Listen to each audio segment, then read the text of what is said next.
Hai Workerspedia bakal ada giveaway dengan hadiah jutaan rupiah setiap bulannya. Caranya, kamu cukup tonton konten-konten Workerspedia ya. Untuk giveaway minggu ini, kamu cukup jawab pertanyaan yang akan aku sebutkan. Tonton kontennya sampai habis ya.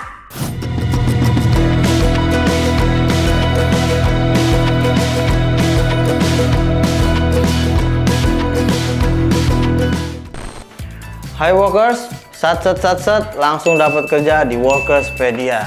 Nama saya Dimas. Saya akan coba melanjutkan dari konten saya sebelumnya, yaitu terkait dengan HSE Officer, karena di situ saya lihat banyak banget view-nya dan komennya itu lumayan asik dan memang sangat bagus untuk kita berdiskusi di dalamnya sana ya. Jadi kalau misalkan teman-teman kiranya ingin menambahkan dari apa yang sudah saya jawab, boleh teman-teman komen lagi di bawah, dan kiranya ingin menambahkan sesuatu yang perlu diinformasikan ke teman-teman, boleh juga komen di bawah. Tapi sebelumnya jangan lupa like, komen, dan subscribe channel YouTube Workerspedia. Oke Workers, di sini saya akan coba menjawab pertanyaan yang pertama ya. Yang saya lihat di sini, apakah ijazah SMA bisa jadi HSE Officer? Nah, itu jawabannya bisa banget. Karena kenapa? Karena sekarang udah banyak banget perusahaan yang menerima rata-ratanya itu pekerjanya itu memiliki sertifikat. Ya, memang banyak yang melihat dari sisi pendidikan ya kan, tapi rata-rata perusahaan memang banyak juga yang membutuhkan ke skillnya sama ke pengalamannya. Kalaupun misalkan Workers ini ijazahnya itu hanya SMA, kemungkinan itu bisa menjadi HSE Officer apabila teman-teman sudah memiliki sertifikat penunjang, contohnya seperti sertifikat K3 konstruksi ataupun kayak sertifikat AK3 umum tapi yang dari BNSP. Karena kan memang kalau dari Kemenaker itu kan memang syarat wajibnya itu kan harus pendidikan minimal D3, tapi kalau teman-teman ngambil di BNSP itu cukup ijazah SMA pun bisa, dan teman-teman sudah bisa mulai bekerja di perusahaan-perusahaan yang memang membutuhkan HSE Officer. Sekarang saya akan coba jawab pertanyaan yang kedua di sini, apakah D3 keperawatan bisa jadi HSE Officer? Bisa banget.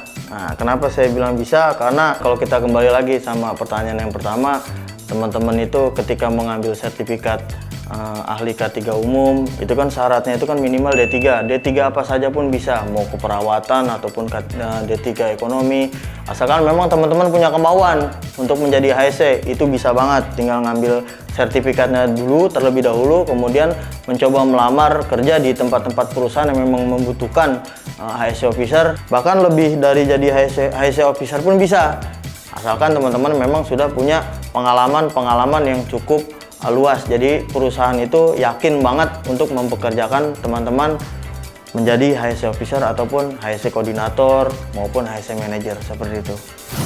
Di industri apa saja posisi HSE Officer itu ada?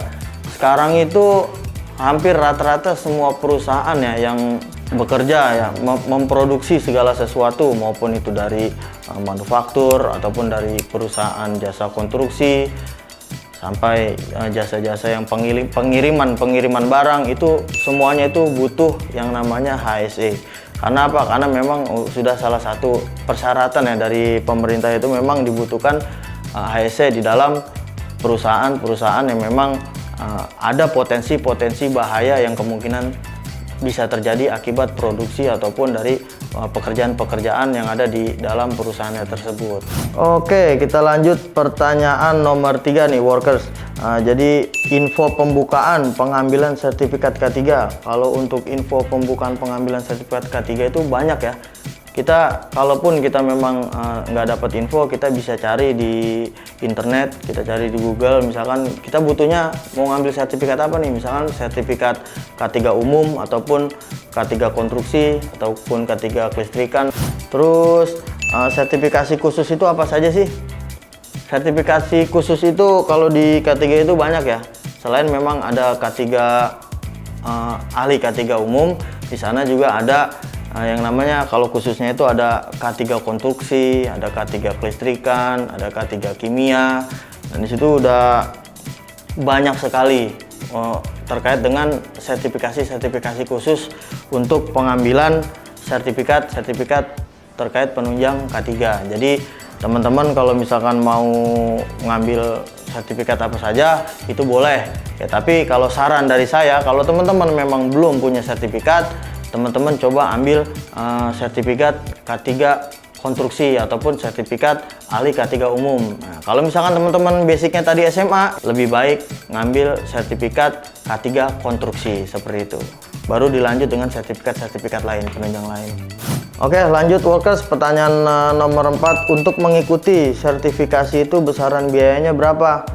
Nah, untuk besaran biayanya itu tergantung dari sertifikat yang kita ambil.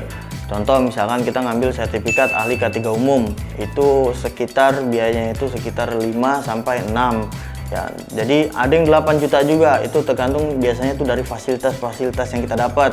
Entah kita dapat tas kah, entah kita dapat buku panduan segala macam. Tapi kalau untuk paling rendah harganya untuk ahli K3 umum itu sekitar 5 jutaan.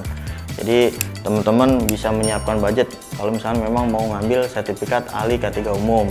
Terus untuk sertifikat K3 konstruksi, nah itu yang saya tahu biasanya itu sekitar harga 6 sampai 8 jutaan. Nah, kembali lagi yang tadi saya bilang, tergantung dari teman-teman itu dapat fasilitasnya apa saja. Ya, biasanya kan banyak promo juga tuh dari PJK3. Jadi ketika ada promo itu teman-teman saya sarankan segera ambil, karena memang jarang-jarang banget harganya itu sekitar 6 jutaan. Nah, terus untuk K3 listrik yang saya tahu itu sekitar harga 12 jutaan. Nah, itu yang harga normalnya ya, karena memang lebih spesifiknya lagi terkait dengan kelistrikan, dan itu juga dibutuhin banget. Apalagi sekarang kita kan bekerja ini kan memang tidak jauh dan tidak luput dari kelistrikan ya. Lanjut lagi ke K3 kimia, itu lebih mahal lagi teman-teman, itu sekitar 20 juta yang saya tahu ya. Jadi teman-teman mungkin ada informasi-informasi yang lebih murahnya nanti bisa tulis di kolom komentar. Nanti teman-teman bisa share juga, berbagi ke teman-teman lainnya. Oh, ternyata ada sertifikat K3 kimia yang lebih murah ya dari yang saya sampaikan tadi. Nggak apa-apa, silakan. Oke, lanjut lagi. Ada pertanyaan, apa yang harus dilakukan di tempat kerjanya belum ada dibentuk P2 K3-nya? Nah, jadi P2 K3 panitia pembina keselamatan kesehatan kerja itu wajib teman-teman, itu harus dibentuk. Karena apa? Karena itu untuk mengukur terkait dengan masalah keselamatan kerja yang ada di salah satu tempat usaha kerja atau di bidang pekerjaan. Contoh misalnya kalau di konstruksi itu wajib membentuk P2K3, minimal itu di dalam satu pekerjaan itu terdapat 50 orang, itu sudah wajib kita membentuk P2K3. Nah, apalagi kalau misalkan sudah lebih dari 50 orang, itu wajib yang namanya kita membentuk panitia pembina keselamatan kerja yang ada di salah satu perusahaan. Karena apa? Karena memang sudah masuk ke Undang-Undang Nomor 1 Tahun 70. Jadi teman-teman itu wajib yang namanya ketika bekerja sebagai HSE officer dan mengecek ternyata belum dibentuk panitia pembina keselamatan kerja, itu wajib menginformasikan kepada pimpinannya. Karena apa? Karena terkait dengan masalah keselamatan kerja dan peraturan-peraturan yang ada di pemerintahan seperti itu. Nah, itu dia tadi workers terkait dengan pertanyaan-pertanyaan yang sudah teman-teman tanya di kolom komentar dari konten sebelumnya terkait dengan seputar HSE officer. Jadi kalau teman-teman yang memang belum puas ataupun ingin berdiskusi lebih dalam lagi, kalian tinggal tulis di kolom komentar di bawah ini. Jadi teman-teman boleh bertanya apapun yang teman mau seputar dengan HSE officer. Terus juga teman-teman boleh cek Instagram kita juga, itu di @workerspedia. Di situ kita juga banyak lagi bagi-bagi hadiah. Siapa tahu teman-teman dapat hadiah di tiap minggunya dan boleh kita diskusi lebih dalam di sana. Sat langsung dapat kerja di Workerspedia. Nah, udah nonton kan? Sekarang aku sebutin pertanyaannya ya. Apa salah satu sertifikat yang harus kamu punya untuk bisa bekerja sebagai HSE officer? Ayo, udah nonton kan? Cara ikutan giveaway-nya, baca caption postingan Instagram Workerspedia ya. Periode kuis ini berlangsung dari tanggal 9 hingga 14 September 2023. Jangan lupa ikutan ya workers!